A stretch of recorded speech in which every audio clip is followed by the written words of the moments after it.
జై. నాకు జన్మనిచ్చి చేయూతనిచ్చి అనేక గ్రంథాలపై వివిధ శాస్త్ర విజ్ఞానాలపై అవగాహన ఇవ్వడమే కాకుండా నాకు స్ఫూర్తి ప్రదాతగా నిలిచి మాస్టర్ గారి చరణాల్లో ఐక్యమైన నా తండ్రి కీర్తిశేషులు శ్రీ విసి వెంకటేశ్వర్ల గారి పాదాలకు హృదయపూర్వకంగా నమస్కరించి నాకిచ్చిన అద్వితీయమైన అవతార పురుషులు అన్న విషయాన్ని మొదలుపెడతాను. పూజ్యులు పెద్దలు ఎంతోమంది మాస్టర్ గారి కీర్తిని సామర్థ్యాన్ని వేణోళ్ళ గానం చేసి మనందరి హృదయాలకు ఆహ్లాదాన్ని కలిగించారు ఈ 2 రోజులుగా. కాబట్టి శ్రీ రత్నకుమారి అమ్మగారి అనుభవం మనం ఎలా అర్థం చేసుకోవాలో చర్చించుకుందాం. దయచేసి ఇది ఒక ఉపన్యాసం అయితే కాదు. మాస్టర్ గారు రత్నకుమారి అమ్మగారి అనుభవం నుంచి మనం ఏం అవగాహన చేసుకోవాలో, ఏదైతే ఆచరణలోకి తీసుకొని రావాలో ఆ విషయాల్ని మనకు అవగతం అయ్యే విధంగా మాస్టర్ గారిని చేయమని కోరుకుంటూ ఈ టాపిక్ని స్టార్ట్ చేస్తున్నాను. అందరూ దయచేసి జాగ్రత్తగా గమనించవలసింది, ఎందుకంటే ఇది ఒక కేస్ స్టడీ లాంటిది. కేస్ స్టడీ అంటే ఒక లైక్ అనాలిసిస్. అందువల్ల దయచేసి జాగ్రత్తగా గమనించుకుంటే చివరన మనం ఒక అనాలిసిస్ లాగా మనం చూసుకోవచ్చు దీన్ని. దానివల్ల ముందుగా పాయింట్స్ అన్నిటినీ గుర్తుపెట్టుకోవాల్సిన అవసరం ఉంటుంది. కాబట్టి మీకు ముందుగా మనవి చేసుకుంటున్నాను. మరణమే ఒక మంత్రమై, మరణమే ఒక మంత్రమై బుద్ధుడిని, భగవాన్ శ్రీ రమణ మహర్షిని, సద్గురు భరద్వాజ మాస్టర్ గారిని సత్యాన్వేషకులుగా చేసింది. ఈ కథ మీకు అందరికీ తెలుసు. బుద్ధుడు మరణం చూసిన తర్వాతనే గౌతముడు బుద్ధుడయ్యాడు. రమణులు భగవాన్ శ్రీ రమణ మహర్షిగా మారారు. అన్నగారి కొడుకు వియోగం చూసిన తర్వాత మాస్టర్ గారు మహర్షి అయ్యారు. సో మరణమే ఒక మంత్రమైంది ఇక్కడ. అలాగే అదేవిధంగా చిన్న భిన్నమైనటువంటి రత్నకుమారి గారి మనస్సును జీవితాన్ని కూడా ఏ విధంగా పరమార్థం వైపుకి ఈ మరణం నడిపించిందో చూద్దాం.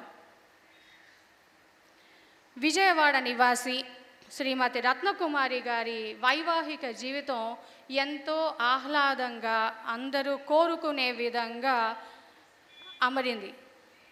మంచి హృదయం గల భర్త, చక్కని 2 పిల్లలు, బాబు పాప. అలాగే కోరిన తిండి, ఇల్లు, కోరిన బంగారం, డబ్బు, దేనికి కొదువు లేనటువంటి జీవితం. ఎన్నో వ్రతాలు ఆచరించిన తర్వాత పుట్టాడు కాబట్టి ఆ బాబుని ప్రసాద్ అని పేరు పెట్టుకొని అల్లారు ముద్దుగా పెంచుకున్నారు వాళ్ళు. అయితే కాలం ఎప్పుడూ ఒకేలాగా ఉండదు అన్నట్లు ఒకరోజు ఆ బాబుకు ప్రమాదవశాత్తు మరణించడం జరిగింది. 13 ఏళ్ళు అప్పుడు ఆ బాబుకి. ఇంతటి హఠాత్ మరణం ఒక్కసారిగా ఆమె జీవితాన్ని మార్చివేసింది. తన బిడ్డ యొక్క మరణం అనేది సెలయేరులా సాగిపోతున్న జీవితానికి సడన్ బ్రేక్ వేసినట్టు అయిందనమాట. ఆమెకి బాబు మీదే పంచ ప్రాణాలు పెట్టుకున్నారు ఆమె. ఇక బ్రతకరేమో అని చెప్పి 6 రోజుల పాటు ఆమెకి మత్తు ఇంజెక్షన్స్ ఇచ్చారు. సో అంతటి దుర్భరమైనటువంటి పరిస్థితి ఎదురైంది ఆమెకి. అప్పుడు ఆమెలో ఇలా ఆలోచించుకుంటున్నారు, ఒకళ్ళకి ఎప్పుడూ హాని చేయలేదు, నేను ఎవరికి హాని చేయకుండా ధర్మంగా బ్రతుకుతున్నప్పుడు నాకెందుకు ఇలా జరిగింది? నేను ఎవరికి ఏ హాని చేయలేదు, అయినా కూడా నాకెందుకు ఇలా జరిగింది, ఎందుకు ఇంత పెద్ద కష్టం వచ్చింది అన్న అంతర్మదనం మొదలైంది ఆమెకి. అప్పుడు అసలు దేవుడు ఉన్నాడా లేదా, నేను ఎన్నో పూజలు చేశానే, ఎన్నో వ్రతాలు చేశానే, ఉంటే ఎందుకు నాకు ఈ విధంగా కష్టం వచ్చింది అని అంతర్మదనం మొదలైంది. అప్పుడు ఆమెకి ఒక తల్లిగా ఇంతకంటే పెద్ద కష్టం అనేది ఏది ఉండదు. అది అందరి తల్లులకు తెలుసు. ఈ కష్టం అనేది ఎవరో కూడా భరించలేనిది. చచ్చిపోదామనిపించింది ఆమెకి. ఇంకెందుకు బ్రతకడం, ఎన్నో ఆశలు పెట్టుకున్న బిడ్డ, 13 ఏళ్ళు పెరిగిన బిడ్డ వెళ్ళిపోవడంతో ఇంకెందుకు చనిపోదాం అనుకున్నారు ఆమె. ఆ టైంలో అనుకోకుండా పక్కింటి వాళ్ళు ఇచ్చినటువంటి బాబా క్యాలెండర్ ఒకటి వాళ్ళ ఇంట్లో తగిలించారు. ఆ క్యాలెండర్ ముందు అనుకోకుండానే ఆమె ఆ క్యాలెండర్లో ఉన్న బాబాను చూస్తూ ఇలా అనుకున్నారు, నేను ఇప్పటిదాకా పూజించిన దేవుళ్ళు ఉన్నారో లేదో నాకు తెలీదు, నిన్నందరూ దేవుడు అంటున్నారు, నువ్వు దేవుడు అయితే నా బిడ్డ ఎందుకు చనిపోయాడో చెప్పాలి. ఎలా చెప్తావో నాకు తెలీదు, ఎలా చెప్తావు అనేది నాకు తెలీదు, కానీ నువ్వు చెప్పాలి అని అనుకున్నారన్నమాట. అంటే క్యాలెండర్ వచ్చిన తర్వాత అది ఒక నూతన అధ్యాయం అని చెప్పొచ్చు. ఎందుకు చెప్తున్నానో మీకు ముందు అర్థమవుతుంది. ఇది లైక్ బిఫోర్ అండ్ ఆఫ్టర్ అంటారు చూసారా. మనం ఆ టీవీ యాడ్స్ చూసేటప్పుడు నల్లగా ఉంది, ఆ తర్వాత ప్రోడక్ట్ వాడిన తర్వాత తెల్లగా అయింది అని బిఫోర్ అండ్ ఆఫ్టర్ చెప్తారు చూసారా. అలా చెప్పొచ్చు అన్నమాట. ఈ క్యాలెండర్ అనేది బాబా క్యాలెండర్ వచ్చిన తర్వాత అది కేవలం క్యాలెండరా లేకపోతే ఎలా జరిగింది అనేది చూడండి. ఎందుకు అలా ఎలా చెప్తారో నాకు తెలియదు అనుకున్నారు. రత్నకుమారి గారి అమ్మగారు అదే టైంలో సాయి లీలామృతం గ్రంథాన్ని తీసుకొచ్చి ఇచ్చి, ఈ గ్రంథాన్ని శ్రద్ధగా పారాయణ చేసుకో, నాకు 11 సంవత్సరాలుగా పడుకోలేనటువంటి బాధ ఒకటి ఉంది, ఈ గ్రంథం పారాయణ చేసిన తర్వాత నేను ఇప్పుడు హాయిగా పడుకొని నిద్రపోగలుగుతున్నాను, కాబట్టి నువ్వు కూడా శ్రద్ధగా సాయి లీలామృతం పారాయణ చేసుకోమ్మా అన్నారు.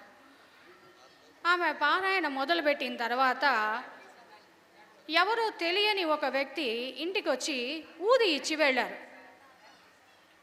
ఆమె ఊది రోజు విభూది నీళ్ళలో కలుపుకొని తాగడం మొదలుపెట్టింది అనమాట. నీళ్ళల్లో మొదలుపెట్టుకొని తాగడం మొదలుపెట్టిన దగ్గర నుంచి ఆమె ఆరోగ్యం క్రమక్రమంగా మెరుగవడం మొదలైంది.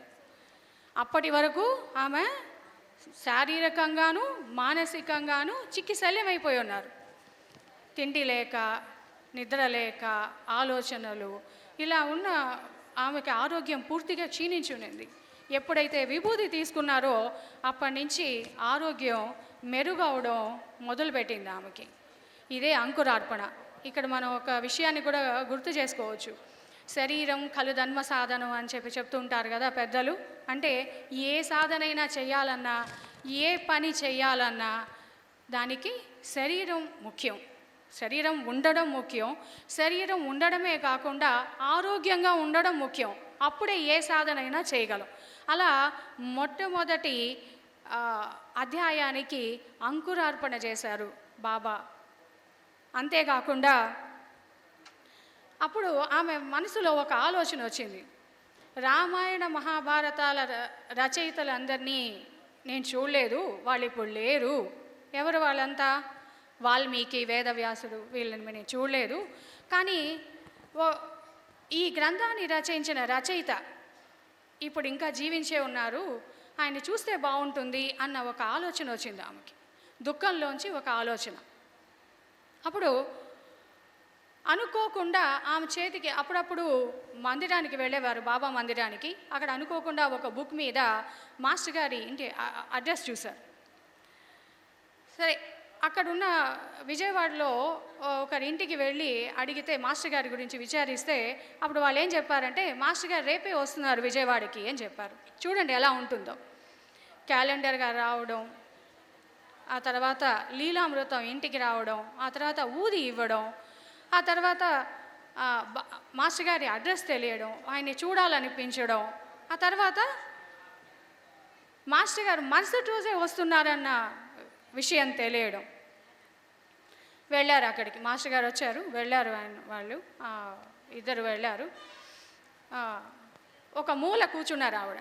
అంటే అప్పటికే ఆమె చాలా బాధలో దుఃఖంలో ఉన్నారు కదా. ఎలా ఎలా ఉన్నారంటే ఎవరైనా చూస్తే ఏమనుకుంటారో నన్ను అని భావించి ఎక్కడో ఒక మూల ఒదిగి కూర్చో ఉన్నారంట. ఎవరో వెళ్ళి మాస్టర్ గారికి ఆవిడ విషయం చెప్పారు. చెప్పిన తర్వాత ఆవిడని పిలిచి పరిచయం చేసి వీళ్ళ బాబే అని చెప్తున్నారనమాట. అంటే అంతకుముందే చెప్పున్నారు కదా, మాస్టర్ గారికి గుర్తు చేశారనమాట. సో అది అప్పటికి కూడా మాస్టర్ గారు ఏం మాట్లాడారు. మాస్టర్ గారు నువ్వు కూర్చోబెట్టి ఎందుకమ్మా బాధపడతావు, ఇది అందరి జీవితాల్లో జరిగేదేను, మరణం ఎప్పటికైనా తప్పదు, బ్రహ్మ సత్యం, జగన్ మిథ్య, మాయ, భ్రాంతి ఇటువంటి పదాలు ఏవి ఉపయోగించలేదు, అసలు ఏం మాట్లాడలేదు ఆయన. ఆమె కూడా ఆయన్ని అప్పుడు ఒకసారి తేరిపార చూశారు. కళ్ళెత్తి ఆయన వైపు చూస్తే మొదటి దర్శనంలోనే ఆయన ఎలా కనిపించారంటే, ఈయన రామావతారమా కృష్ణావతారమా అలా ఉన్నది ఆయన రూపం. అంటే చూసిన వెంటనే పాదాక్రాంతమైపోయింది మనసు, అటువంటి రూపం అయింది. అలా అనిపించింది ఆమెకి. ఇంకొక విషయం, అక్కడికి వెళ్ళంగానే ఆమె మనసు ప్రశాంతమైపోయింది. అప్పటిదాకా దుఃఖంతో నిండిపోయినటువంటి మనసు ప్రశాంతమైపోయింది ఒక్కసారిగా. అంటే ఏదో పెద్ద బండరాయిని కింద దించి పెట్టినట్టు అయిపోయింది అనమాట. అయితే చిత్రంగా ఆమె ఎందుకోసం వెళ్ళారో అది కూడా అడగలేదు. అంటే అప్పటిదాకా మా బాబు ఎందుకు చనిపోయాడు అన్న ప్రశ్నను బాబానే అడిగిన ఆవిడ మాస్టర్ గారిని కూడా అడగాలనుకున్నారు. బట్ ఆ విషయం అక్కడికి వెళ్ళిన తర్వాత అడగాలనిపించలేదు. ఇది ప్రతి ఒక్కరికి, మాస్టర్ గారి సన్నిధిని అనుభవించిన ప్రతి ఒక్కరికి తెలుస్తుంది. ఈవెన్ ఇప్పుడు బృందావనం వెళ్ళిన వాళ్ళకు కూడా ఆటోమేటిక్గా మనం ఏదో కష్టాలు, దుఃఖాలు, నష్టాలు చెప్పుకోవడానికి వెళ్తాం అక్కడికి. కానీ అక్కడికి వెళ్ళిన తర్వాత మన మనసు ఆటోమేటిక్గా ప్రశాంతంగా మారిపోతుంది. మనం ఎందుకు వచ్చామో, ఎందుకు ఏం అడగాలనుకుని వచ్చామో అది తాత్కాలికంగా గుర్తురాదు. అదే ఆయన యొక్క స్థితి. అది అంటే ఎంత పవర్ఫుల్గా ఉంటుంది ఆయన యొక్క సన్నిధి అనేది మనం అర్థం చేసుకోవచ్చు ఇక్కడ. ఎందుకంటే మనసు ఎప్పుడూ చంచలం, మీకు తెలుసు. మన మనసు 2 నిమిషాలు కూడా పట్టుమని 2 నిమిషాలు కూడా ధ్యానంలో ప్రశాంతంగా నిలకడగా ఉండదు. ఇక్కడ మొదలుపెట్టిన దాన్ని వెంటనే ఎక్కడో చెన్నై వెళ్ళిపోతుంది, లేకపోతే ఢిల్లీ దాకా వెళ్ళిపోతుంది. అలాంటి చంచలమైన మనసు మాస్టర్ గారి దగ్గర చేతులు కట్టుకున్న చిన్న పిల్లాడిలా బుద్ధిగా కూర్చుంది, ప్రశాంతంగా ఉంది. అంత పవర్ఫుల్ అయిన సన్నిధి అది. ఎక్కడైతే నీ మనసు ప్రశాంతం అవుతుందో అదే నీ అసలైన గమ్యస్థానం అని తెలుసుకోవాలని మాస్టర్ గారు ఎన్నోసార్లు చెప్పున్నారు. అదే జరిగింది ఆవిడకు అనమాట. తర్వాత రత్నకుమారి గారి భర్త మాస్టర్ గారిని ఇంటికి ఆహ్వానించడం, ఆ తర్వాత మాస్టర్ గారు ఎప్పుడు వచ్చినా విజయవాడలో వారింట్లోనే దిగేవారు అనమాట. 2 ఇయర్స్గా ఆమెకి బాబు విషయం ఏమైంది, ఎందుకు అని అడగాలని అనిపించలేదంట అసలు ఆవిడకి. అదే మాస్టర్ గారి యొక్క సాన్నిధ్య ప్రభావం అంటారు ఆవిడ. 2 ఇయర్స్ తర్వాత ఒక మాట అడిగారనమాట మాస్టర్ గారు, ఈ పూజలు ఇవన్నీ ఎందుకు చేస్తున్నానంటే బాబు ఎందుకు చనిపోయాడో తెలుసుకుందామని. తెలుస్తుందంటారా? అది కూడా అప్పుడు పట్టుదలగా అడగలేదు, మా బాబు ఎందుకు చనిపోయాడు మీరు చెప్పే తీరాలని. తెలుసుకుందామని, తెలుస్తుందంటారా అన్నారంట ఆవిడ. అప్పుడు మాస్టర్ గారు, ఓ తప్పకుండా, అయినా టైం వేస్ట్ ఎందుకమ్మా, తెలుసుకోవచ్చు కానీ టైం వేస్ట్, అనవసరం అది, ఎందుకమ్మా అని ఎంత చిన్న అక్షరాల్లో, ఎంత చిన్న పదాల్లో ఆయన ఎంత పరిణతిని తీసుకొస్తున్నారంటే ఆ మాట అన్నాక మళ్ళీ ఆమెకు ఆ విషయం అప్రస్తుతం అనిపించింది. బాగా గుర్తు తెచ్చుకోండి ఇక్కడ సంఘటనలన్నీ కూడా. ఒకప్పుడు మా బాబు చనిపోయినప్పుడు ఆమె చచ్చిపోదాం అనుకునేది, ఇంకా ఈ జీవితం వద్దు నేను చనిపోవాలి అనుకున్న ఆవిడికి ఆ ప్రశ్న అప్రస్తుతం అనిపించింది. ఆ తర్వాత మళ్ళీ అంతటితో ఆ విషయం తాత్కాలికంగా జ్ఞాపకం లేకుండా పోయింది. ఆ తర్వాత వారి భావాలను సరిచేస్తూ వచ్చారే కానీ అంత మాయా మిథ్య అని మాత్రం చెప్పలేదు, ముక్తి మోక్షం అని కూడా చెప్పలేదు అన్నమాట. అంటే ఎలా ఉంటుందంటే మీకు ఒక చిన్న ఎగ్జాంపుల్ చెప్పొచ్చు ఇక్కడ. భావాలను సరిచేస్తూ రావడం అంటే ఎట్లా ఉంటుందంటే, మీరు అందరూ సెల్ ఫోన్స్ యూజ్ చేస్తూ ఉంటారు, అందులో ఆండ్రాయిడ్ ఫోన్స్ యూజ్ చేస్తూ ఉంటారు. దాంట్లో ఏదైనా యాప్ అప్డేట్ చేయాలంటే మీరు జస్ట్ అప్డేట్ ఇచ్చి వదిలి పెడేస్తే ఆటోమేటిక్గా అదే అప్డేట్ అయిపోతూ ఉంటుంది, అవునా? అలాంటి అప్డేషన్ అది మనం ఏం చేయాల్సిన అవసరం లేదు. మీరు జస్ట్ అది అప్లై చేశారంటే అదే ప్రాసెస్ అవుతూ వస్తూ ఉంటుందన్నమాట. జస్ట్ లైక్ ఒక ప్రోగ్రామింగ్ అంటారు చూసారా, అలాంటిది. అలా ఆమె భావాల్ని, ఆయన ఏదైతే మాట్లాడుతూ వచ్చారో ఆ మాటకి సంబంధించినటువంటి ఆ భావాన్ని సరిచేస్తూ వచ్చారు ఆవిడకి. అలాగే మనకేం కావాలో అది వాళ్ళే చూసుకుంటారన్న విశ్వాసాన్ని ఇచ్చారు. చూసారా, ఎక్కడి నుంచి, నేను చనిపోవాలి అనుకునే స్థితి నుంచి మనకేం కావాలో వాళ్ళే చూసుకుంటారు అన్న స్థితికి ఆయన తీసుకొచ్చారంటే అది నిజానికి మనకు ఉండాల్సిన విశ్వాసం అదే, మనం కోరుకోవాల్సింది కూడా అదే, మనకు కావాల్సిన పరిణతి కూడా అదే. తర్వాత 4 సంవత్సరాల తర్వాత మళ్ళీ ఎప్పుడో ఒక మాట అడిగారు ఆవిడ, మళ్ళీ బాబు ఎందుకు చనిపోయాడండి అని. అప్పుడు ఆయన చెప్పారు, పోయిన జన్మలో ఆత్మహత్య చేసుకున్నాడు, అంతే. ఆ సమాధానం విన్న తర్వాత ఆమెకు బాధ అనిపించలేదు, దాన్ని పొడిగించను లేదు. అయితే మీరు అడగొచ్చు, ఇది 2 సంవత్సరాల క్రితమే చెప్పుండొచ్చు కదా అప్పుడు అడిగినప్పుడు అని. అప్పటికి ఆమె శరీరం మనసు ఇంకా పూర్తిగా దాన్ని తట్టుకునే స్థితికి రాలేదు.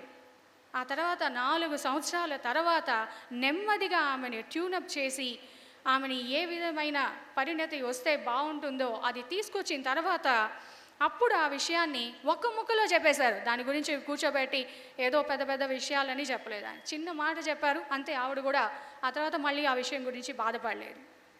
కొన్నాళ్ళకి మాస్టర్ గారితో కలిసి షిరిడి వెళ్ళారు. అందరూ షిరిడి వెళితే ఏం చేస్తాము, అప్పట్లో ఇది 1970s ఆ ప్రాంతంలో. అప్పుడు షిరిడి చాలా ఖాళీగా, అంటే రద్దీ తక్కువగా ఉండేది. అందరూ ప్రదక్షిణలు, పారాయణ, ధ్యానం ఇలాంటివన్నీ చేసుకుంటున్నప్పుడు మళ్ళీ ఆమెకు దుఃఖం వచ్చింది. అయ్యో, ఇటువంటి ప్రదేశానికి, అంటే ఆమె బాబు ఉన్నప్పుడు మాస్టర్ గారు పరిచయం కానప్పుడు కూడా బాబుని తీసుకొని షిరిడి వెళ్ళి ఉన్నారు ఆవిడ, ఒక 3 సార్లు షిరిడి వెళ్ళి ఉన్నారు. అయితే ఇప్పుడు మళ్ళా బాబు లేకుండా రావాల్సి వచ్చిందే అని దుఃఖం పొంగుకొచ్చి ఏడుస్తూ కూర్చున్నారు. ఎవరో వెళ్ళి చెప్పారు మాస్టర్ గారికి, ఇలా ఆవిడ మళ్ళీ దుఃఖపడుతున్నారా అండి అనేసి. ఆయన కూడా అప్పుడు కూడా ఏమనలేదు, మళ్ళీ పిలిచి ఏం చేయలేదు, జస్ట్ గమనిస్తూ ఉన్నారు. ఎక్కడున్నా ఆమె ఏం చేస్తున్నా జస్ట్ కళ్ళు తిప్పి చూస్తూ జస్ట్ ఆమెని గమనిస్తూ మాత్రమే ఉన్నారనమాట. ఆ గమనిక, ఆయన గమనికలో మనం ఉంటే అన్నీ సరి అయిపోతాయి. ఆయన గమనికలోకి మనం వెళ్ళగలగాలి, అంతే. అదే ఆమెకు జరిగింది అక్కడ. ఆ గమనికతోనే ఆవిడని మళ్ళీ స్థిమితపరచి వాళ్ళ భావాన్ని సరిచేస్తూ వచ్చారు. ఎలా చెప్పొచ్చు అంటే అదే ఆమె ఏడ్చిన చివరి ఏడుపు, బాబు గురించి అదే ఆమె ఏడ్చిన చివరి ఏడుపు. షిరిడీలో ఏడ్చారే అంతే, మళ్ళీ ఎప్పుడు బాబు గురించి ఏడవడం కానీ అది తలుచుకొని బాధపడడం కానీ చేయలేదు. ప్రోగ్రామింగ్ ఇంకా కొనసాగుతోంది ఇక్కడ. అలాగే సద్గురు ఆదేశంతో అక్కడ వచ్చేసిన తర్వాత, షిరిడి నుంచి వచ్చేసిన తర్వాత ఒక గురువారం గురు పౌర్ణమి వచ్చింది. ఆ రోజు చిత్రంగా ఆమెకి ఒకలాంటి అనుభూతి ఒకటి కలిగిందనమాట. అదేంటంటే ఏమీ తెలియని స్థితి, లైక్ ఏ బ్లాంక్ పేపర్. అంటే అసలు సుఖం అంటే సంతోషం, దుఃఖం ఇలాంటివి ఏం లేకుండా ఒకలాంటి నిర్మలమైన ఏమీ తెలియని స్థితి అనేది కలిగిందనమాట ఆమెకి. అదేంటో ఆమెకి తెలియదు. అప్పుడు ఒకసారి చెప్పారనమాట మాస్టర్ గారికి. ఆ మాస్టర్ గారండి, నాకేమైంది అసలు ఇలా ఉన్నింది అంటే మాస్టర్ గారు అన్నారు, చవి చూపించారమ్మా. చవి చూపించడం అంటే రుచి చూపించడం, అంటే అసలైన స్థితి ఎలా ఉంటుంది అనేది ఆమెకి రుచి చూపించారనమాట. ఎలాగా, ఇక్కడ ఆవకాయ ఆస్వాదన అనుభవం అని చెప్పొచ్చు అనమాట. అనుభవం, ఆస్వాదన, ఆవకాయ అంటే ఏంటది?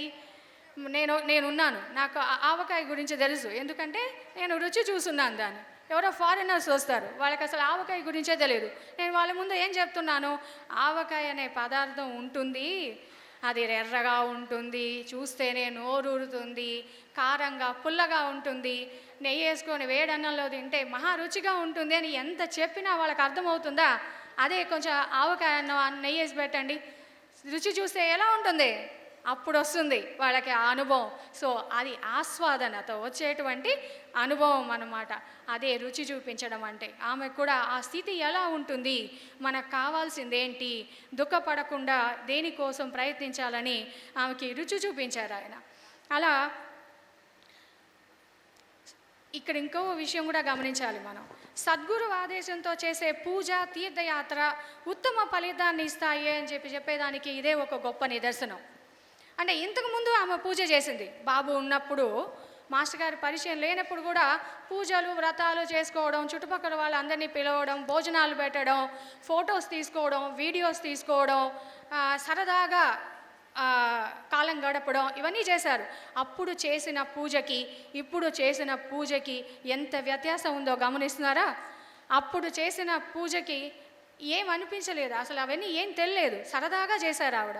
ఇప్పుడు చేసిన పూజ ఆమెకు ఒక ఆనందాన్ని, ప్రశాంతతని చవి చూపించింది.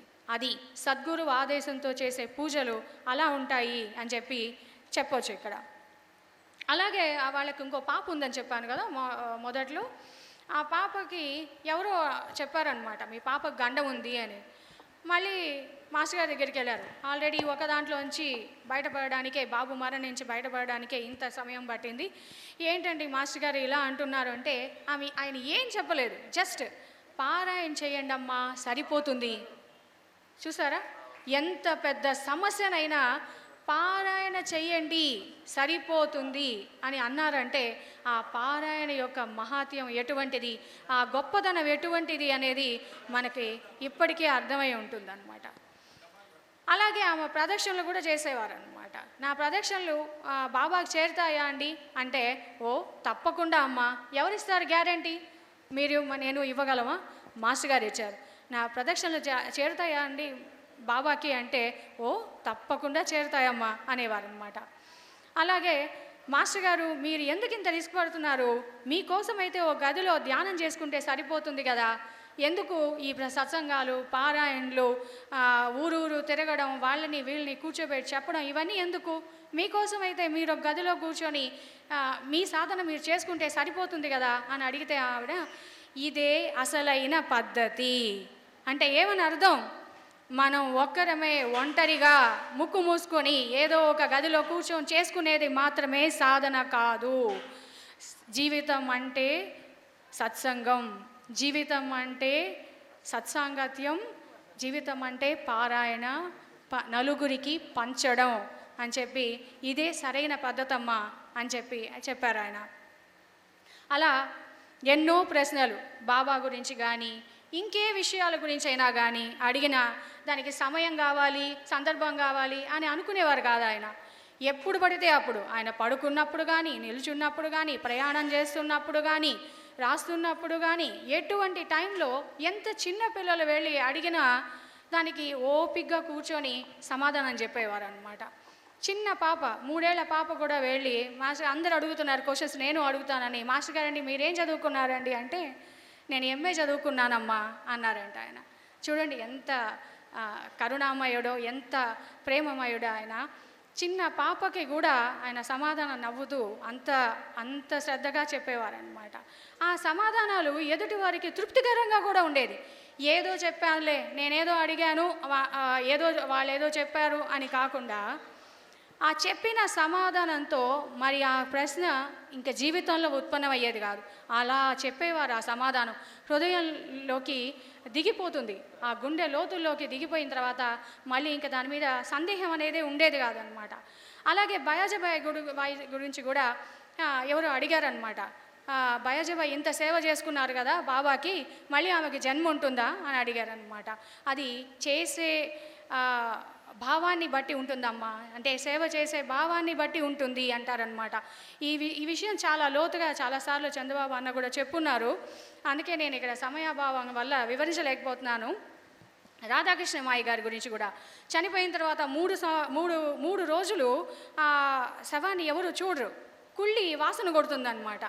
అది కూడా అడుగుతారు. అంత సేవ చేసిన రాధాకృష్ణమాయికి కూడా ఎందుకు ఇలా జరిగింది అంటే, అది శరీరమే కదమ్మా, అది కేవలం శరీరమే కదా, కానీ ఆమె ఎక్కడికి వెళ్ళాలో ఎక్కడికి చేరుకోవాలో అక్కడికే చేరింది అని చెప్పారనమాట. అంటే శరీరానికి ప్రాధాన్యత ఉండదు. ఇది చదివిన తర్వాత కానీ నాకు శ్రీకృష్ణ పరమాత్మ యొక్క మరణం గురించి సందేహం తీరలేదు. అప్పుడు దాకా ఒక సందేహం ఉండేది, ఆయన సాక్షాత్ పరబ్రహ్మ స్వరూపుడు కదా, ఎక్కడో అడవిలో చనిపోతే చూసే వాళ్ళు కూడా లేకుండా ఎప్పుడో ఎన్నో రోజుల తర్వాత అర్జునుడు వచ్చి ఆ ఆనవాళ్ళు, ఆయన దగ్గర ఉండే ఆనవాళ్ళు చూసి గుర్తుపట్టారంట. అంతగా పాడైపోయిందంట ఆ శరీరం అప్పటికే. అలా ఎందుకు జరిగింది అని ఎప్పుడు అనుకునేదాన్ని. ఈ సమాధానం విన్న తర్వాత నాకు కూడా ఆ సమాధానం పడిపోయింది. ఆ ప్రశ్న అలా ఉంటుంది ఆయన యొక్క లీలలు. అంటే మా లాంటి వాళ్ళకి ఎన్ని జన్మలు ఉంటాయండి అని అడిగితే 2000 జన్మలు అన్నారంట. వెంటనే వాళ్ళు అమ్మో 2000 జన్మలా అంటే ఏమ్మా ఎందుకు, ఆయన మనకు తోడుంటే 2000 జన్మలు కాదు ఎన్ని వేల జన్మలైనా మనకేం భయం ఉంటుంది అన్నారనమాట. ఆయన అంటే ఎవరు? బాబా మాస్టర్ గారు మనకి తోడుగా ఉంటే 2000 జన్మలు కాదు ఎన్ని జన్మలైనా మనం భయపడాల్సిన అవసరం లేదు, బాధపడాల్సిన అవసరం లేదు, దిగులు పడాల్సిన పని కూడా లేదనమాట. ఆడుతూ పాడుతూ ఆయన సన్నిధిలో మనం ఆ జీవితాన్ని సార్థకం చేసుకోవచ్చని బలంగా మనం ఇప్పుడు అర్థం చేసుకోవచ్చు. అలాగే మాస్టర్ గారు మాలో సద్భావనలు ఎప్పుడు ఉండేలాగా మీరే చేయొచ్చు కదా అంటే ఒకరు అడిగారనమాట ఆ ప్రశ్న. మాలో ఎప్పుడు సద్భావనలు అంటే ఎప్పుడు అడుగుతూ ఉంటాం కదా మనం ఈ ప్రశ్నలు, అందరినీ మంచి వాళ్ళగానే పుట్టించవచ్చు కదా, చెడ్డవాళ్ళు ఎందుకు, చెడు ఎందుకు, ఆలోచనలు ఎందుకు, ఇలా అడుగుతూ ఉంటాం కదా. అలాంటిదే ఒకలాగా ఇలాంటి మంచి భావనలే పుట్టించవచ్చు కదా, చెడంతా ఎందుకు అని అడిగారంట. అంటే అది ఆయన అన్నారు, అది ఎవరికి వారే సాధన చేసి పొందాల్సిందే. ఇక్కడ వెంటనే నాకేం గుర్తొచ్చింది అంటే బొమ్మరిల్లు సినిమా గుర్తొచ్చింది. నా ఆట కూడా మీరే ఆడితే గుర్తులేదా ఎవరికి? కిక్కే ఉంటుంది అన్నారంట ఆయన. నా ఆట కూడా మీరే ఆడితే గుర్తుందా మీకు ఆ సినిమా? అలాగా ఆయన సృష్టించి మన ఆట కూడా ఆయనే ఆడితే మనల్లో ఏం చేయాలి, మనం ఏం చేయాలి అనే కూడా బలవంతంగా ఆయన మనలో నింపితే ఇంకా ఆయన ఆడే ఆటలో ఆ కిక్కే ఉంటుంది, ఆ మజాయే ఉంటుంది. అప్పుడు అలాగే పాప పెళ్ళికి లగ్నం పెట్టుకున్నప్పుడంతా పోస్ట్పోన్ అవుతూ ఉండేదంట. వాళ్ళ పాప పెళ్లి వయసుకు వచ్చింది, లగ్నం పెట్టుకున్నప్పుడంతా పోస్ట్పోన్ అవుతూ ఉంటే ఏంటి మాస్టర్ గారు ఎప్పుడు ఇలా జరుగుతోంది, మనం అనుకోవడం అది మళ్ళీ పోస్ట్పోన్ అవడం అని అంటూ ఉంటే మాస్టర్ గారు అన్నారంట, మీరు వదిలేసి ఊరుకుంటే ఆయన పట్టించుకుంటారమ్మా. అంటే మీరే ఎంతసేపు ప్రయత్నం చేస్తూ ఉంటే బాబా మెదలకుండా ఉంటారనమాట. ఎందుకు, వాళ్ళే ప్రయత్నం చేస్తున్నారు కదా చెయ్యని అని చెప్పి. అదే మనం వదిలేసి ఊరుకుంటే అప్పుడు ఆయన పట్టించుకోవడం మొదలు పెడతారనమాట. ఇది మీకే వెంటనే ఏం గుర్తొచ్చిందండి? ఎవరికైనా ఏదైనా అనిపించిందా? ఏ చిన్న విషయమైనా గుర్తొచ్చిందా? ఎప్పుడు వింటూ ఉంటాం ఒక పురాణ కథని, చిన్నప్పటి నుంచి వింటూ ఉంటాం. గజేంద్ర మోక్షం గుర్తు రాలేదా మీకు? గజేంద్ర మోక్షం గుర్తొచ్చిందా? తన ప్రయత్నం చేస్తున్నంత వరకు ఎవరు? ఏనుగు ప్రయత్నం చేస్తున్నంత వరకు ఆయన దిగి రాలేదంట. ఎప్పుడైతే తన శక్తియుక్తులన్నీ వదిలి క్షీణించిపోయి ఇంకా నువ్వే దిక్కు అని ఎప్పుడైతే చేతులు ఎత్తేసారో అప్పుడు దిగొచ్చారంట ఆయన. మీకు అందరికీ తెలిసే ఉంటుంది. నాకు అలా ఆ విషయం గుర్తొచ్చింది. అప్పుడు బాబా కనిపించలేదని వాపోయే వాళ్ళతో చాలామంది అంటూ ఉంటారు, మేము ఇన్ని సంవత్సరాల నుంచి బాబాని సేవించుకుంటున్నాం, మాకెప్పుడు కనిపించలేదు, కల్లో కనిపించలేదు, ఏం మాట్లాడలేదు అనే వాళ్ళకి ఆయన కనిపించి ఆయన యజ్ఞం యాగం లాంటివి చేయమంటే మనం ఏం జరిపిస్తాము? ఒకవేళ మీరు అన్నట్టు బాబానే కనిపించాడు అనుకోండి, కనిపించి యజ్ఞము యాగము చేయరా నువ్వు అంటే చేయగలమా?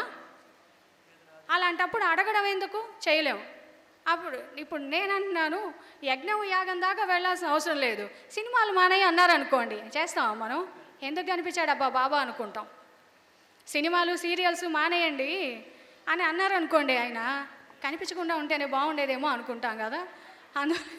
అందువల్ల బాబాని కనిపించమని కాదు కోరుకోవాలి, ఆయన ఎప్పుడు మనతో ఉండి మనల్ని సరిగా నడిపించమని కోరుకోవాలి అనేదే మాస్టర్ గారు అక్కడ చెప్పారనమాట. అలాగే ఏ సమస్యలకైనా పారాయణ చేయండి అనేవాళ్ళు. మాస్టర్ గారు మీరు ఇంత కష్టపడుతున్నారు, దీంతో ఒక్కరైనా ఉద్ధరించబడతారా అంటే లేదమ్మా అన్నారంట ఆయన. అంటే అప్పుడు మరి ఇంకెందుకండి ఇవన్నీ, ఇంత కష్టం ఎందుకు పడుతున్నారంటే ఇంకేమీ చేతగాక అని అన్నారంట.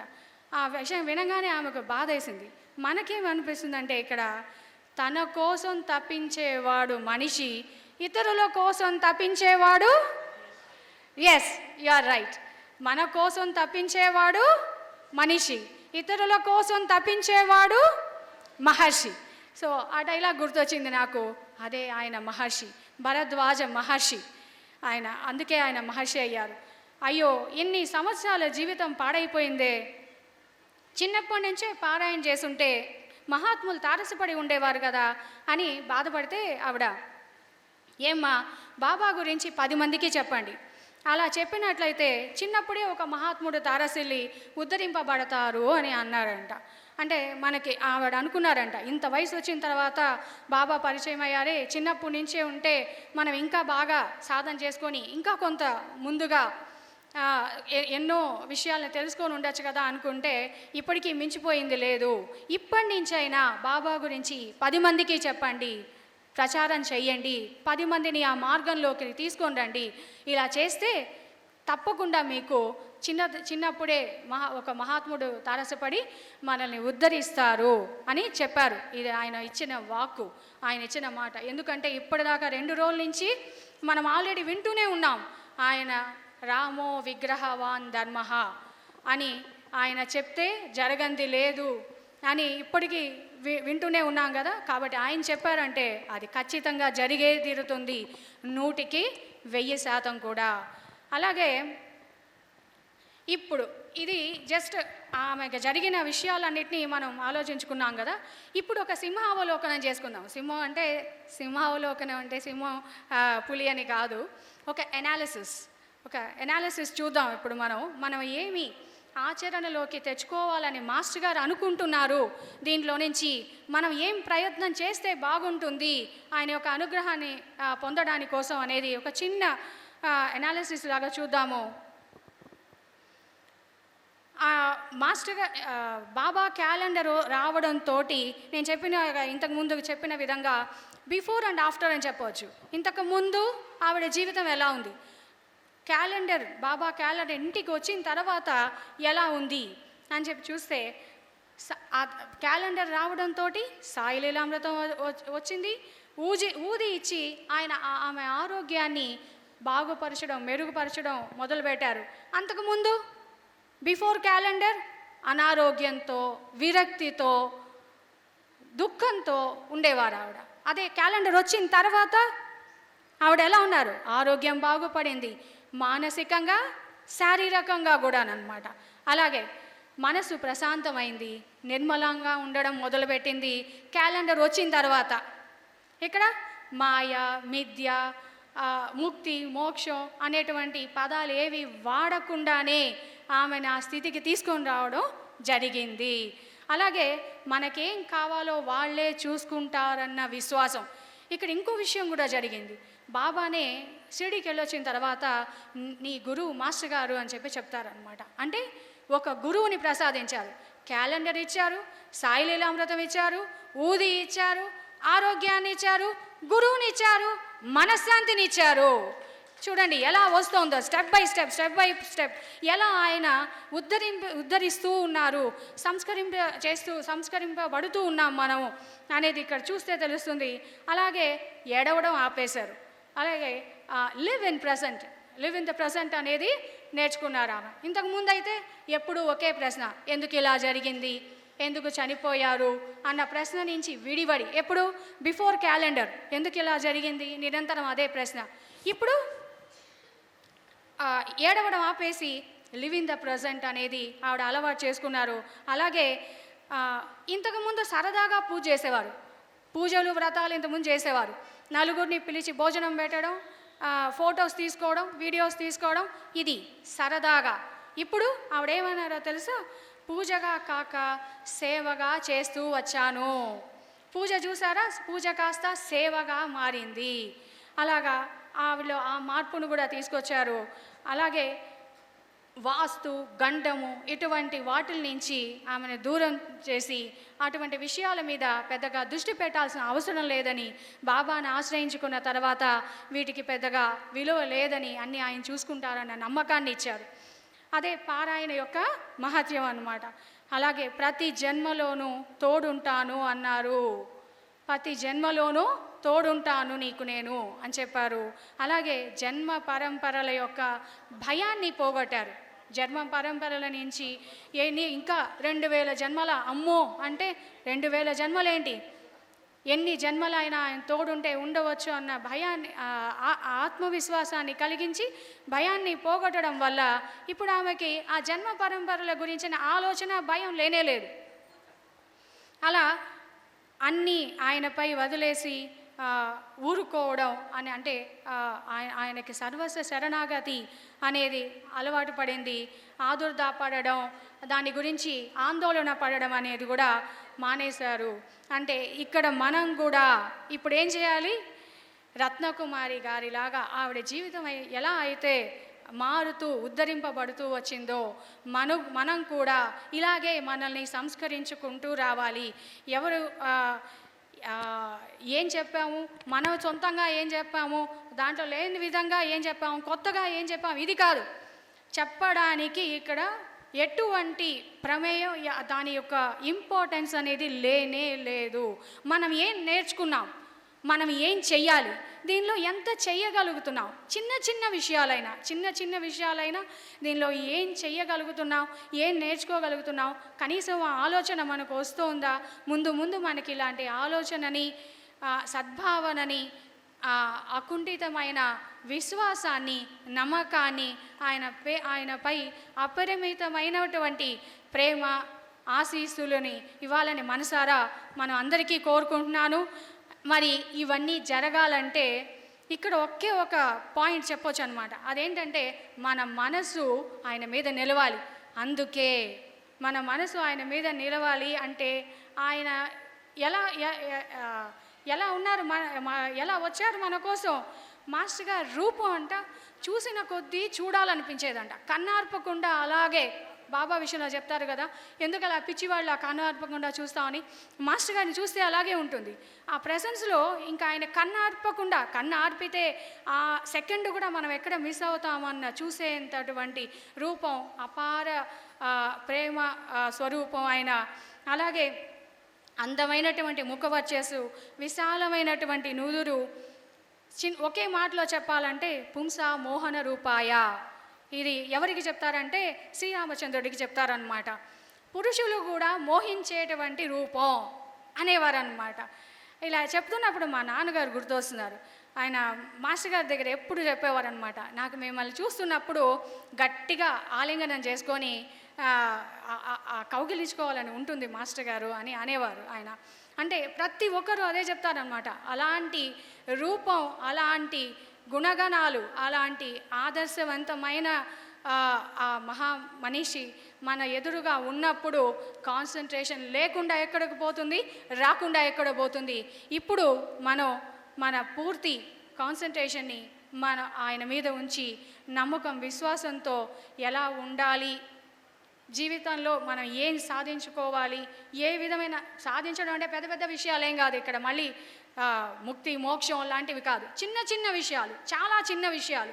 ఇక్కడ మాస్టర్ గారిని పెట్టున్నారు. ఈ హాల్లో మనం కూర్చున్నప్పుడు ఎలా ఉండాలి, నిజంగా మాస్టర్ గారు అక్కడ మనం అక్కడ కూర్చొని ఉంటే మనం ఎలా ఉంటాం నిజంగా, అంటే భౌతికంగా ఆయన ఉన్నప్పుడు అదే ప్రవర్తనతో మనం ఉన్నామా, అదే ప్రవర్తనతో మనం మెలగగలుగుతున్నామా, అదే ప్రవర్తనతో మనం అన్ని పనులు చేయగలుగుతున్నామా అన్న ఆలోచనని, ఎరుకని, ఆ ఉనికిని మన మనసులో శాశ్వతంగా నిలపాలని మనందరినీ ఏ విధంగా ఆయన